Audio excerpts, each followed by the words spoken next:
بسم اللہ الرحمن الرحیم، السلام علیکم ورحمۃ اللہ۔ حذیفہ، یہ جو موضوع ہے باندیوں کا، یہ تو ہمارے مردوں کا خاص دلچسپ اور ہاٹ موضوع ہے آج کل، کیونکہ جو شرعی طریقہ کار ہے، دوسری شادی تیسری شادی، اس کا رواج کم ہوتا جا رہا ہے، اور ایسے موضوعات میں جو ہے وہ دلچسپیاں بڑھتی جا رہی ہے۔ بہرحال دیکھیں، اسلام نے ایک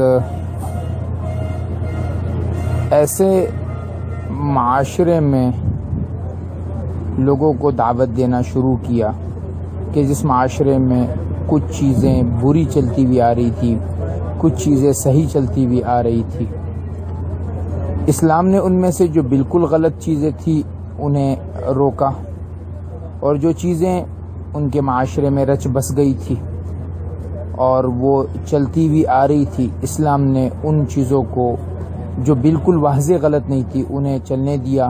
انہی میں سے ایک معاملہ غلامی کا تھا، لیکن ساتھ ساتھ یہ حکم دیا گیا کہ کسی آزاد کو غلام نہیں بنایا جائے گا۔ اب غلام اور باندی ہے کیا، اور یہ کیسے بنتے ہیں؟ جب مسلمان اور کافر آپس میں لڑتے ہیں اور لڑ کر لڑائی کے میدان میں جن لوگوں کو قیدی بنا لیا جاتا ہے، یا کسی شہر پر ہم قابض ہوئے مسلمان، اس شہر میں موجود مرد، عورتیں، بچے، یہ سب کے سب غلام بن جاتے ہیں۔ اب وہ غلام ہمارے قبضے میں ہوتے ہیں۔ ان عورتوں سے بغیر نکاح کے وہ تمام فوائد حاصل کیے جا سکتے ہیں جو ایک بیوی سے حاصل کیے جاتے ہیں۔ مردوں کو غلام بنایا جاتا ہے، بچوں کو غلام بنایا جاتا ہے۔ پھر ان غلاموں سے اگر ان کی آپس میں، جیسے غلام مرد کی غلام عورت سے شادی کی جائے تو ان سے جو اولاد پیدا ہوتی ہے وہ بھی غلام کہلاتی ہے۔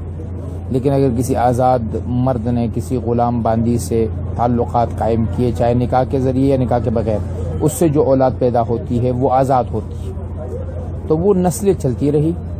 اسلام نے اس غلامی کے نظام کو یہ ایسے تو منع کیا کہ کسی آزاد کو غلام نہ بنایا جائے، لیکن جنگوں میں جن لوگوں کو غلام بنایا جاتا تھا ان کو جاری رکھا، ان کو اجازت دی، لیکن ساتھ ساتھ میں بات بات پر غلاموں کی آزادی کا حکم دیا۔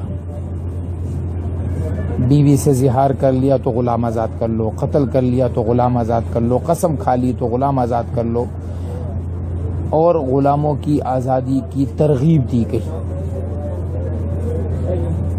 حضور صلی اللہ علیہ وسلم کے زمانے میں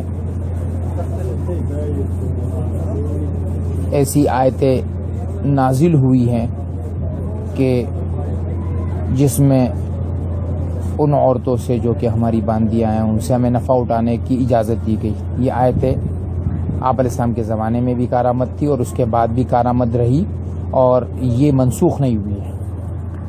اور جب تک اسلام غالب رہا اور ہماری قوتیں رہی، ہم لوگوں سے لڑتے رہے، جب تک جہاد چلتا رہا، اس وقت تک غلامی کا نظام چلتا رہا، اور پھر ہمارے معاشرے میں جو غلام تھے اور غلاموں کی اولادیں تھیں ان کی خرید و فروخت چلتی رہی۔